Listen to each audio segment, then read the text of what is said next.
Hello, ladies and gentlemen, and welcome back. My name is Kyle, or VTech, whichever you want to go for, to the Real Hawks Talk podcast. We are going over the Chicago versus Arizona. Chicago goes to Arizona. Both teams fighting for a playoff position. Arizona has lost past 5 games, 0-4-1. Chicago has gained at least 1 point in the past 7 out of 9 games and 3 points behind Arizona. So, 3 points, I think that would be 5 points behind Colorado.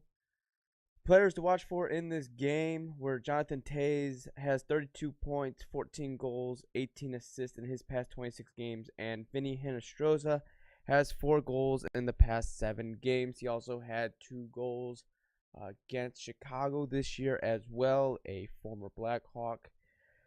The goalie matchup, Corey Crawford coming in at 34 games played, 13 wins, 17 losses, 3 overtime losses for a 2.9 goals against average and a save percentage of 908 save percentage. Darcy Kemp comes at 50 games played, 24 wins, 19 losses, 7 overtime losses for a 2.45 goals against and a .921 save percentage. So just that quick right there. I know Kemper has had 3 shutouts on the year. Corey Crawford has 2. Y'all know the score of the game by now, but I just like to keep that, the pregame kind of there a little bit. We'll go over the end score. First period, no goals, no penalties. Hawks came out fast. Still no luck with finishing. That has been a issue of the Hawks recently, is the finish. First 5 minutes, and I say the last 7 minutes of the first period were kind of all Hawks. There was right there in the middle. There was a bit of a turnover that led to Arizona with the I would say the 15-minute mark, or 5 minutes into, what is that, 12 minute mark there, into the game. I'd say that mid section there, were mostly Arizona. The turnover, just couldn't really get the puck. It was a fast paced game. A lot of hits on Arizona. They had like 24 hits in the first period. So it was all basically that middle section was Arizona, but it was very good defensively. Hawks were pushed to the outside, so they didn't really get a lot of shots in the middle. They weren't, I should say shots in the middle, but more people towards the net. They were kind of get pushed out. Arizona is a very good team in defense. They don't score a lot of goals. I know they don't have one single person that has scored over 20 goals. I think their leading goal scorer is like 14 goals. But their defense and their goaltending is absolutely, great, phenomenal to be in a spot. I know they kind of pissed away the last 5 games to get bumped out of the wild card spot. But they showed very much improvement from the last meeting Arizona had against Chicago. Arizona being very, like I said, being very physical. 24 hits in the first period. Crawford is already having to make great saves. There's a couple. He gave up a couple rebounds, but they were low shots, so it's kind of hard to suck up low shots a little bit. Mostly not so much glove side, but blocker side. Kemper really didn't have too difficult seeing the puck, I should say. He soaked up a lot of shots. A lot of shots were up in his chest or his glove. There wasn't a lot of shots throughout the game that were really low, that were really high. So, that was one thing to take away. Kemper played very well. He had a shutout in this game. I'm going to break it there to you right there. Hawks ended up losing 1-0. But the first period, that game was just a very good game. Physical. I thought the Hawks had a little bit of an edge there. I just couldn't finish. There's no finish to the game. There's absolutely no finish at all. Defense is playing well. Goaltenders are playing well. Well, I should say just Corey Crawford, because he's the only one that's been playing. They've been playing very well, but there's no offense. No one's scoring goals. No one wants to score. I don't quite understand where this is coming from. Why you're not scoring goals anymore? Um, let's see. Like I said, Hawks playing really good on D. It's a goaltender's game right now. Basically, first goaltender to break is gonna lose. First period stats: Chicago had 12 shots on goal. Face-off percentage was 41.2. No penalties. No penalties, no power plays. Hits 8, block shots 5. Uh, Giveaways 6, takeaways 2. Arizona had 10 shots on goal, 58.8 at the face-off dot. 0 penalties, 0 penalty minutes. 24 hits, 2 block shots, 5 giveaways, 5 takeaways. And that's something that you kind of have to take accountability here. The giveaways, okay, yes and no. I mean, that was pretty even, but the takeaways, that's just, the Hawks should not have just 2 takeaways. That just means that they're just giving the puck up. They're not. When I see takeaways, I know it's a turnover, but I just see laziness. I mean, their back pressure. I'm not saying Arizona's D is very good, very good D. It's just that there's no production. Like I'm saying, Kane just doesn't seem right. I think there's something wrong with him. I don't know if it's physically or mentally, but he just doesn't seem where he left off. He may be tired. He may not be tired. I don't quite know exactly where that's going. But the giveaways, takeaways, that's just something that they can't have happen, especially so late in the season and trying to make a playoff push. This game until the third period was people were making mistakes, and that's what it comes down to. That's why the shots on goal were kind of low, all that, but no one was taking risks, and that was just it's a playoff atmosphere, and it's not a wide open scenario. It's not in the middle of the regular season, people just trying things or whatever the case may be. This is flat out playoff time, and both teams are trying to fight for a playoff spot. And the first period shows that 12 to 10 shots on goal. I mean, that's normal. I would say that's normal, but there wasn't a lot of opportunities, is what I say. There was not a lot of opportunities. I mean, Arizona had their opportunities. Chicago had their opportunity. I would say Chicago had a better opportunity. Just Crawford was kind of giving up a little bit of rebounds, but like I said, a lot of his shots that he was facing were really low, so it was kind of hard to stop those. And Kemper, his shots were very easy, and the shots that were coming from the defensemen were just laser beams, and they weren't getting through to the net. But I mean, I think the big thing here is the reign of just being speed isn't going to win you games anymore.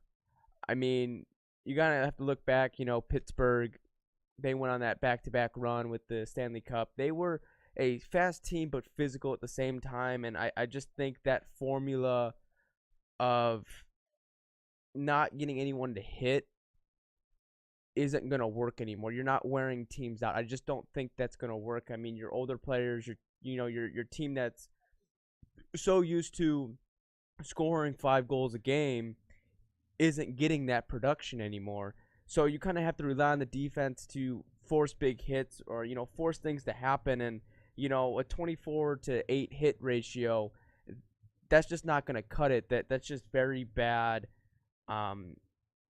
I wouldn't say not bad in a bad way. It's just there's no pep in the step. There's people that should be hitting a lot more. Kunis should be getting more hits. I understand he doesn't get a lot of ice time, but he's one of those enforcers guys. He needs to be getting there to get hits. Connor Murphy should be getting hits, but yet again, that's only 2 people. I think Camp should be getting more hits as well. Taves, Strome. I think Strome can work into that role of being like a sod, but not so much. More, he needs to look at being more of a playmaker, not more of a goal scorer. But he needs to get a little bit more physical. I mean, Kane's getting a little physical, but you don't expect him to make hits. You don't expect DeBrincat to make hits. You don't expect Gustafsson to make hits because he's more of an offensive defenseman as it is. I just want to see more people that are going to be able to lay the body, who's going to get into fights, who's going to be that person that's going to get people out. I think people are too afraid to get physical. And, understand in this day of age of hockey, the rules are against people that are hitting. I mean, that's with any physical sport. That's even with football. there needs to be more hits. Getting hit 20 getting 24 hits against in the first period is going to wear you down. And the Hawks came out fine. I mean, they had 2 more goals on, more shots on goal. But that's just something that needs to be changed. But going into the second period, at 11:55, penalty, Keller gets an interference on Murphy. And, Murphy kind of sells the play, but it was a pick play. But yet again, the power play fails. They were 2 for 10, or 2 for 11 the last recent games. It looked good, but yet again, no finish. I know DeBrincat had a couple shots that he should have put in the back of the net, but it either got deflected or got rolled. I just don't. There's not a presence there. There's not a net front presence. There's not people, collapsing forward on everything. I look at other teams. I look at other games, and the other teams that do very well on the power play. Yes, they get the quick. What I should say is they do sometimes do cross-ice passes, but I see too many passes from the Hawks, and that's always been an issue with the Hawks is the passing. It's just they pass too much, and even the shots on goal aren't enough to get rebounds. Their shots are too high. They need to be lower. They need to be down in the dirt. They need to be, down on the ice in front of the goalie to get rebounds and this and that. And that's what they failed to do. Is I don't know, either the goalies are really good at sucking pucks up, or the Hawks are just shooting in areas where they, that's not going to happen. And for a team to find that spark, to find that rhythm, to get back to scoring 5-6 goals a game, they need to find that area. They need to find the rhythm. They need to be known for that kind of play, so then when things don't start working right, they can go back to the outside stuff. They have the ability to do that, but they're just not succeeding at that. The shots are just right there in the wheelhouse of the goalies to suck them up. And but back on the other end, I mean, Crawford's having to make unbelievable saves just to keep games close. And you can say, yeah, Crawford gave up a lot of rebounds this game. He did. He normally one of the goalies that can suck the puck up very well. I just don't see the pucks being there for him to really suck the puck. They're down in their hard wrist shots or slap shots on the ice, so he can't really soak those up. It's not like they're glove high, just above the pad to stop it. But it's just not there. It's not working for them. Like I said, DeBrincat had a great pass to him. It kind of got deflected, and he hit it off the heel of his stick, and it just wouldn't go in. But both goaltenders, I mean, I'm not saying both goaltenders played very, very well in this game. I'm not knocking Kemper at all because he played very well. I mean, he had some opportunities that were really good. But Anisimov, even in this game, had two breakaways. And the first breakaway he had in the second period, I wish he would have waited a little bit longer on that backhand because he had to fight through to get the puck. But I think he had that little bit of extra time to really pull that backhand in, because if he would have pulled in, he might have been able to shoot it past Kemper and hit the far side post and in, but he just ends up missing it wide. It's just one of those things. I just don't see the will to get dirty. But that's always been the Hawks since recently. For the past coming on 9 years since the 2010 Cup, I would say 10 years because, but that 10-year span hasn't been physical. I mean, you had Bufflin and, all of them that were, heavy hitters and stuff like that, but you just don't have that. You don't have those hard-hitting defensemen. I mean, Connor Murphy can get in that role. I think Forza can get in that role. You're not going to expect that from Gustafsson. I'm not going to expect that from Yoki Haru. I'm not going to expect that from him, even though he's only played a little bit of the time recently. But I'm not seeing it. I'm not I'm not believing that they have the will. They got outworked this game. They things aren't coming to them, and they're not willing to work at it. And that's been a big issue, is the workhorse of the other teams who know what's going on. I understand the Hawks are young, but still, the leadership role needs to get in, like, hey, listen, we need to work hard. So that means Kane needs to step it up a little bit. I think Kane needs to step it up, and I understand he's not a physical guy, but he needs to play like he was at the beginning of the year.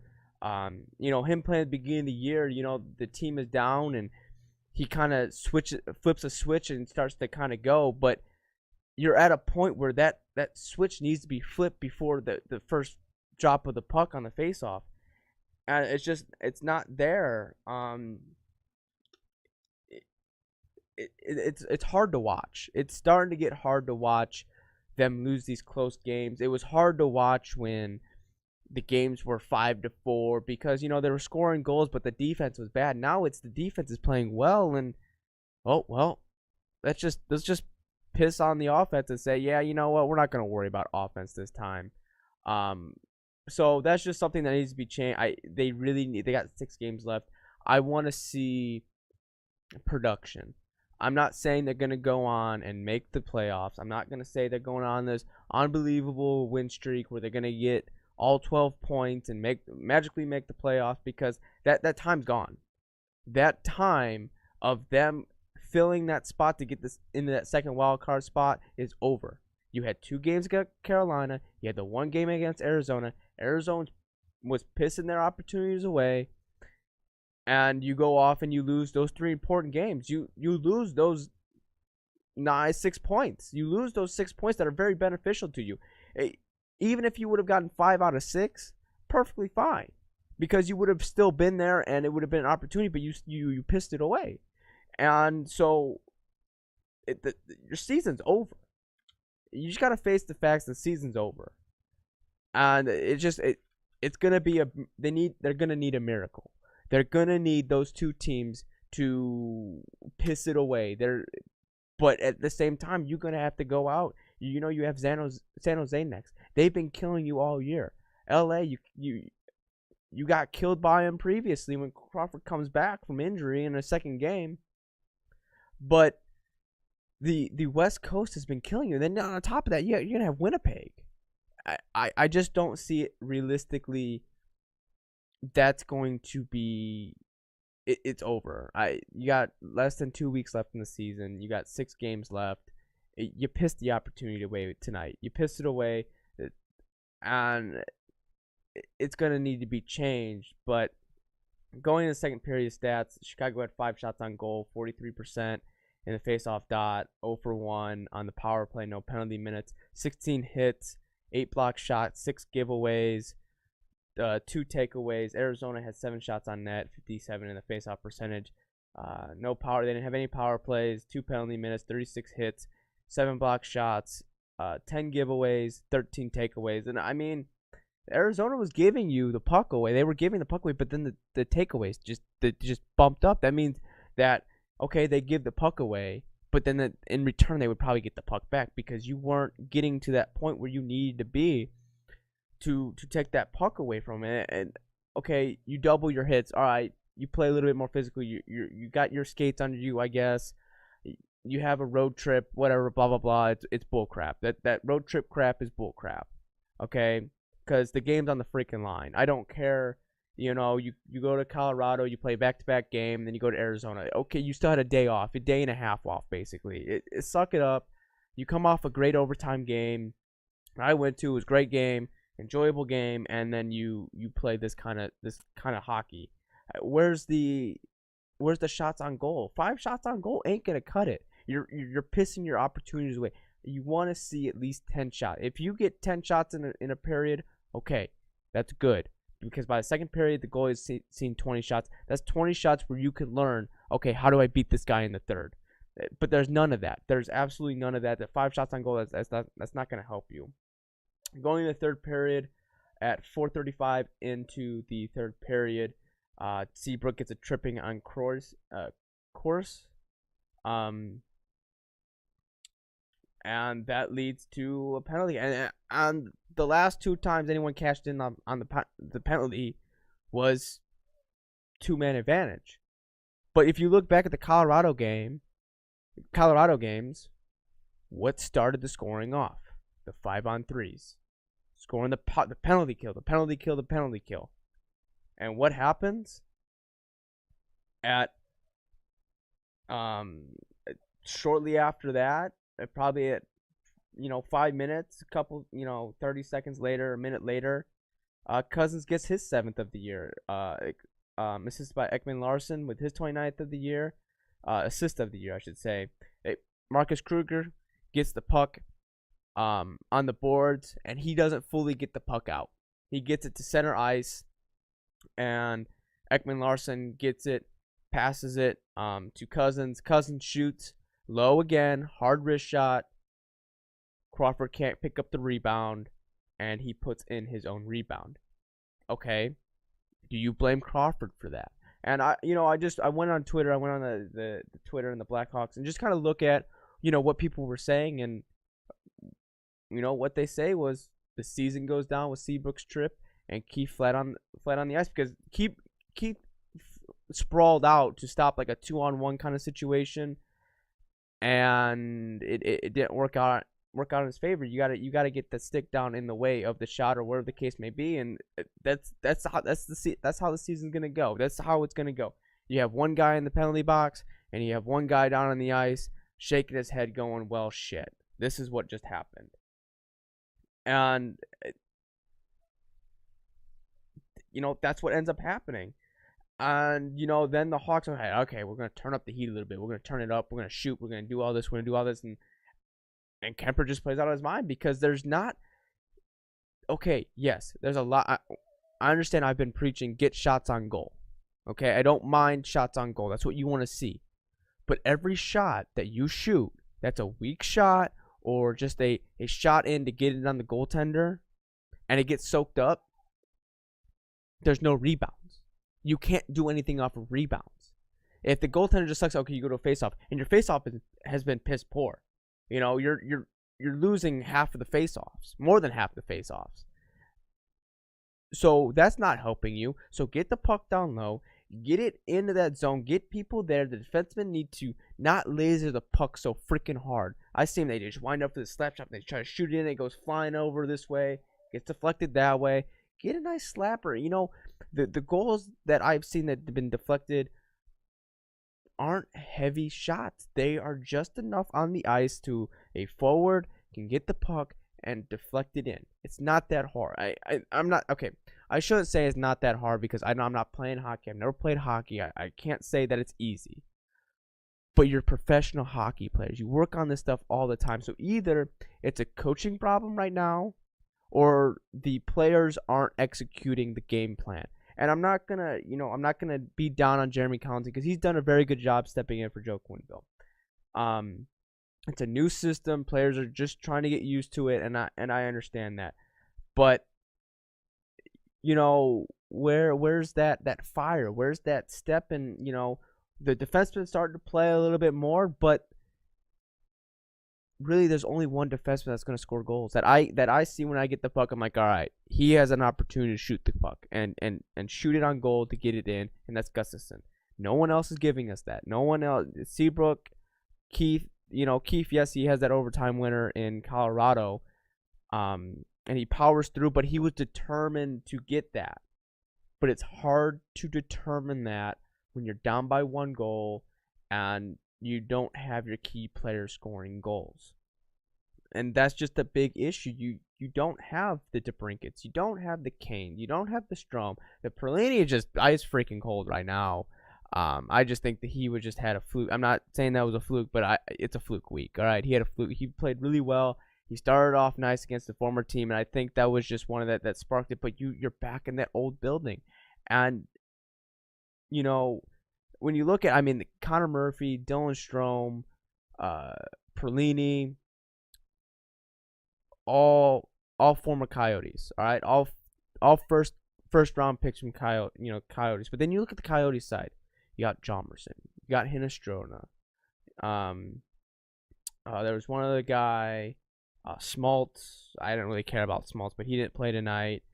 I think there was one other person who were all recently on the Hawks, right? You look at that team, and you're thinking, if we had, I would say everyone except for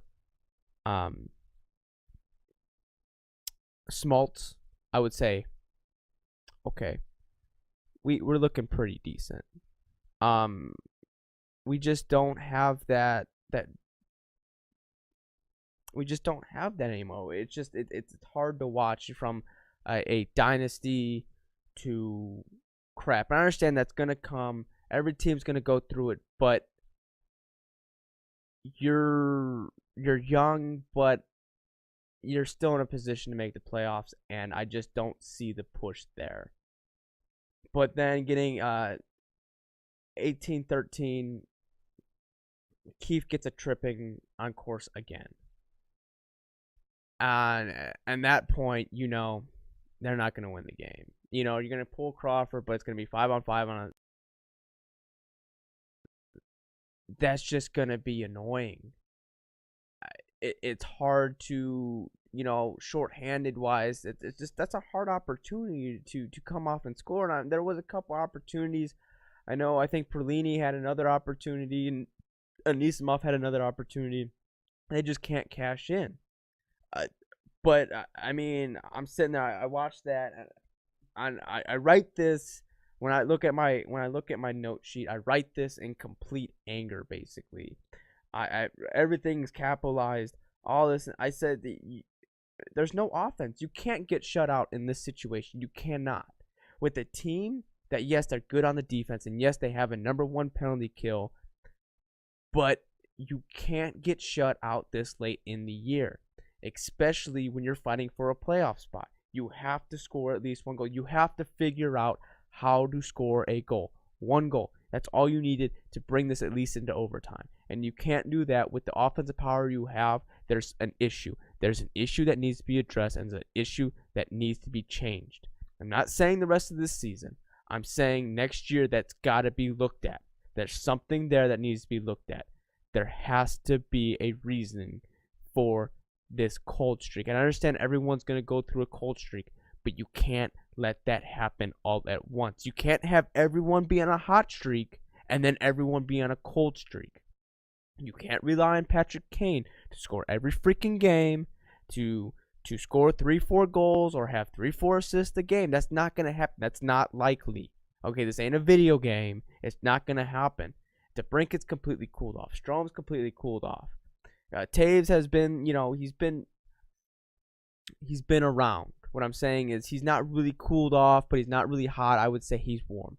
He's in the mix of everything, and he's having one of the best years of his career. So was Kane, but he's recently cooled off. I just don't think that he's getting the opportunities. I think what the issue is now that they come off of this confidence, right? They came off of this confidence that everyone can score now, right? DeBrincat can score. Kane can see that. Kane was that guy who was a starter, who was a playmaker and a finisher, all right? A starter, he can start, but he's not. What I'm saying by start, he can start a play. What is I'm saying? He starts to play.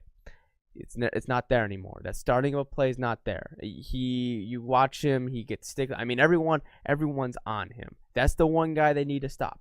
Okay, that's fine and dandy. They need to stop him. Not an issue. But where's your? He was a finisher as well, but he's not getting those opportunities because DeBrincat was one of his finishers, his go-to people. Well, Jeremy Condon has all these different mixtures of lines, which I'm fine. You're not winning games. That's what you need to do. You need to change up lines. But even on the power play, DeBrincat's not finishing. He's missing the net wide. He's not getting it in his wheelhouse, and none of that. He's not getting any of that. And Kane's not finishing as well either. I mean, but he hasn't been in that opportunity to make those wacky goals, those wide open nets, to really drive in because everyone's been pushing him out. Everyone's keying on him, and that's just an issue that you're going to have to work with, but that means other people need to step up. And there's been none of that at all. But it just piss poor. Another piss poor opportunity by the penalty killers. You finally don't have a 5-on-3, face a 5-on-3. You do well outside of that. You can't clear the puck, and next thing you know, you piss it away. It's a big game. You have to understand you're last in the league in penalty kills. And yes, that's a stat, but you recently been doing decent with that. And the only times you gave him a power play goal was a 5-on-3, and you finally don't give up 5-on-3 within the first 30 seconds, but yet you still piss it away. And like I said, you could blame some of that on Corey Crawford for not sucking up that rebound, but it was a hard wrist shot that you couldn't do anything about it. But yet again, what loses you the game? Stupid penalties. Penalties are killing you. This is a team that can't take penalties. I understand it's very hard to not take a penalty at least once in a game. I understand you watch a game, at least you know one team is going to make a mistake. But this is the point where you have to rely on the goaltender a little bit. I understand at the beginning of the year, things were shaky for everyone. The goaltenders were shaky. Even Corey Crawford was a little bit shaky, giving up more than 3 goals a game. But Crawford's the only one out of the goalies that has had a shutout. Everyone at least had Cam Ward, even Colin Dilly has at least given up 1 goal in a game, but averaging three or more than 3 goals against,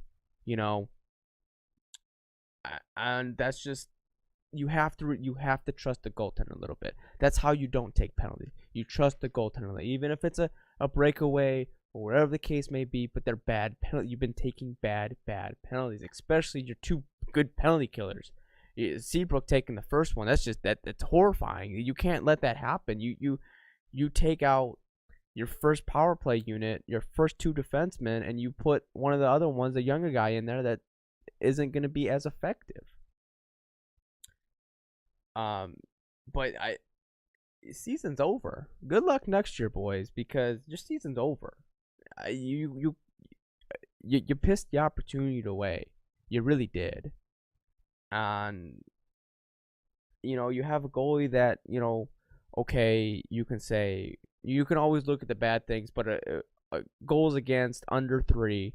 I understand it's not under 2. It's not below halfway of 2.5, but it's been averaging 2 to 3 goals a game. But a goaltender that gave up 1 goal because of a power play, who would have had if there was no penalties in this game, the game would have gone, I guarantee you, to a shootout. And if the Hawks would have lost in a shootout, okay, Crawford's not that good in a shootout. And that's one of his weaknesses, is the shootout. And I fully understand that's one of his weaknesses. But his 5-on-5 play, even strength, is really good. He doesn't give up a lot of even strength goals. A lot of it comes off the power play, but that you're at a disadvantage. But when you don't have a defense that can clear the puck out, they get in the lanes, but they don't clear the puck out. That's going to be an issue for the goalie, because he's looking around screens, he's doing all this other stuff, and when he knows, okay, there's still a puck somewhere, he doesn't quite know where it's at until it's too late, or whatever the case may be. And your defense is playing better. This is a offensive loss. Your defense plays well, your goaltender plays well, and you just end up pissing the game away. And that's just something that you can't let happen. There needs to be an improvement. There needs to be a light at the end of the tunnel. There needs to be, okay, you win these games, you might not make the playoffs, but guess what? There's a benefit into next year. The team is working together. They're finally coming. I understand the Hawks were at the bottom of the barrel, and they worked themselves way into a playoff talk, but they're not a playoff talk team. You can look at the statistics, you can look at everything else and say, you know what? They had games that they had, and they pissed it away. Their defense didn't help them out. If the defense played like they did all year, they would be in a playoff spot. But they didn't. They played absolutely horrible. So that's just one of those things that needs to be changed, whatever the case may be. It's just so we'll go in the end of the game, the stats here. We'll go over the third period. Shots on goal, Chicago had 14, Arizona had 11. But then going in the end of game stats, shots on goal, Chicago had 31, 43% in the faceoff dot, 0 for 1 on power plays, 4 penalty minutes, 22 hits, 17 blocked shots, 11 giveaways, 3 takeaways. Arizona had 28 shots on goal, 57% in the faceoff dot, 1 for 2 on power plays, 2 penalty minutes, 43 hits, 13 blocks, 11 giveaways, and 18 takeaways. So looking at that little bit of statistics right there, Arizona outworked you. That's what happened. Arizona outworked you.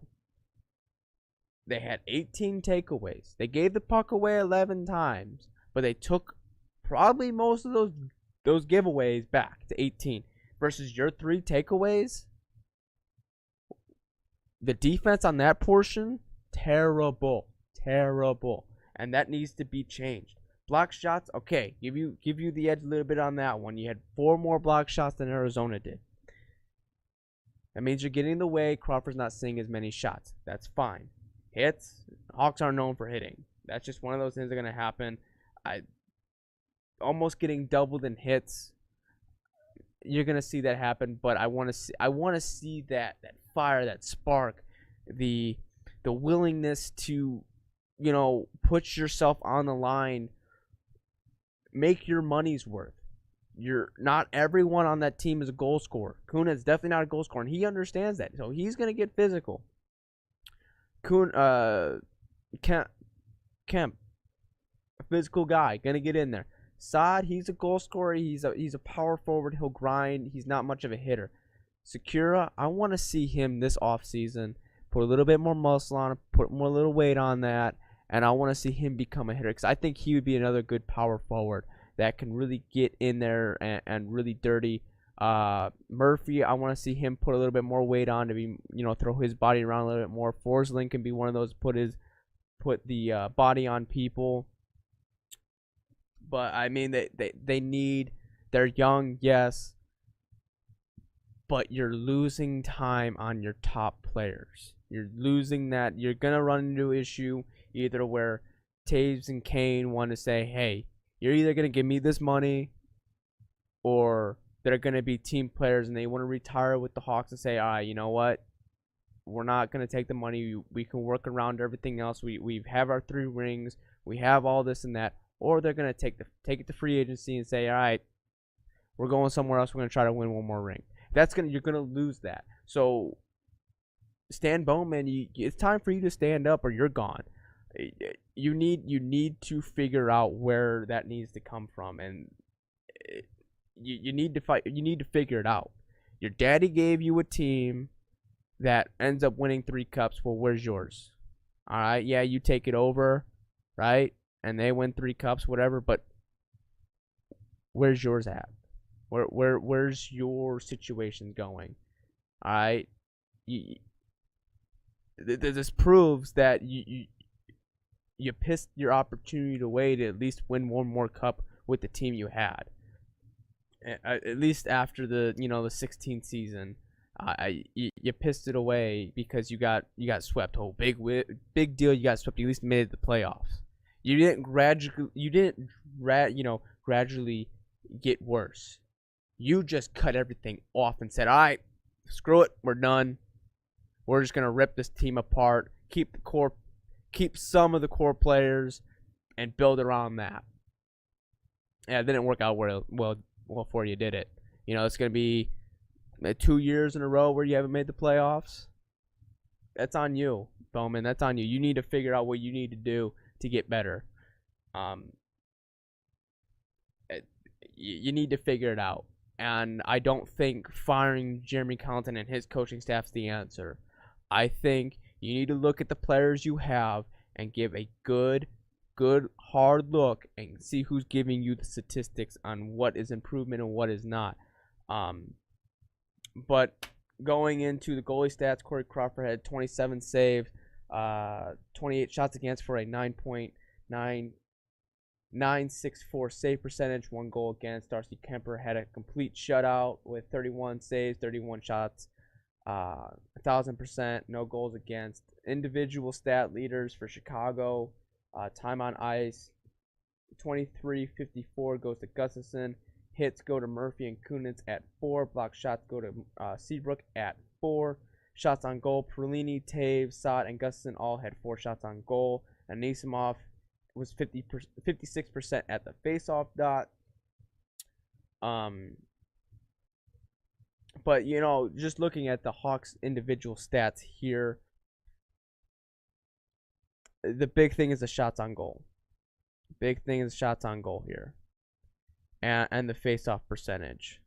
All right, Taves needs to be in that top role. Then I understand he's facing other people that are on that top line as well, but he needs to work more on that face-off percentage. That needs to be up more. He wasn't too far behind Anisimov, but that needs to be up more. But DeBrincat, Kane, Taves, all them people, Strome, need to be on that shots on goal. They need to be up there. They need to be at least 5, 6, 7 shots on goal there. There needs to be a person that has more than 5 shots on goal. And I understand that you had 4 people there that had 4 shots on goal. That's great. Wonderful. But the other people aren't producing as well. Getting into Arizona's individual stats. Ekman-Larsson, 21-14 of time on ice. Hits Golachuk, Goligoski, and Demers all had 5 hits. Hjalmarsson and Goligoski had, I think they had 3 shots on, 3 blocks. Cousins had 5 shots on goal, and Goligoski had 100% on the face-off dot. 3 stars of the game. Darcy Kemper, number 1. Nick Cousins, number 2. Oliver Ekman-Larsson, number 3. Looking at the Hawks' points, 76 points, 5 points back from the second wildcard spot. Next 3 games. Thursday at 9:30 at San Jose. Saturday, I believe, at 9:30 at LA. And then Monday, they come home. I believe that's a 7:30 game against Winnipeg. But those 3 games right there are going to tell you what the rest of the season is going to be like. All right. San Jose's been kicking you all year. LA's at the bottom of the league, right? But they kicked your butt last time. Winnipeg is on top of the Central Division, scoring goals, all this rest of that. They need to show improvement. They need to show a fight towards. I'm not saying if they win these games, wonderful. You have a chance. That's 6 points right there. You go in the next 3 games, the next set of those 3 games, that's 12 points. All right, you did your part. This other team's going to help you out. The way Colorado's playing right now, I don't see them losing a game. I don't. If they lose a game, it's going to be in overtime. The way Grubauer's been playing, great. The way they're, it's just been good. So they're not going to get any help with that. I mean, Edmonton right now is tied with you because they ended up winning, and that was a team that got hot and then cooled way off. I'm not saying they're another team in the playoff look. All right, Arizona's now tied. Minnesota is up there. You have all these teams you got to jump, and it's just not likely for you. So I want to see improvement out of them, but it's going to be very difficult. So, but that's my thoughts of the game. There's the game stats, all that other good stuff as well. If you have anything you want to discuss, go down in the comments below, and I'll discuss that next podcast after the Sharks game Thursday. It will be pre-recorded because I'm not going to do a live stream that late into the night. The next live stream maybe for the podcast will be on Winnipeg after the Winnipeg game. But if you want to see me do that live, make sure to go on the description below, which will have my Twitch link. Also Twitter, where I will update for you to comment in a game, for a game, any comments that you want to discuss. I'll take those comments up to 30 minutes after the game to put that in accountability and to think about what I want to do or what I want to say, all the rest of that stuff. But if you enjoy the podcast, please leave a like, comment, and subscribe. Also share with your friends who are also Hawks fans, anything like that. try to get my name out there because I am going to school for this. So, it's just more of a feedback kind of thing. But I hope you enjoy the rest of your day, rest of your evening when we're watching this, and hopefully catch you in the next podcast.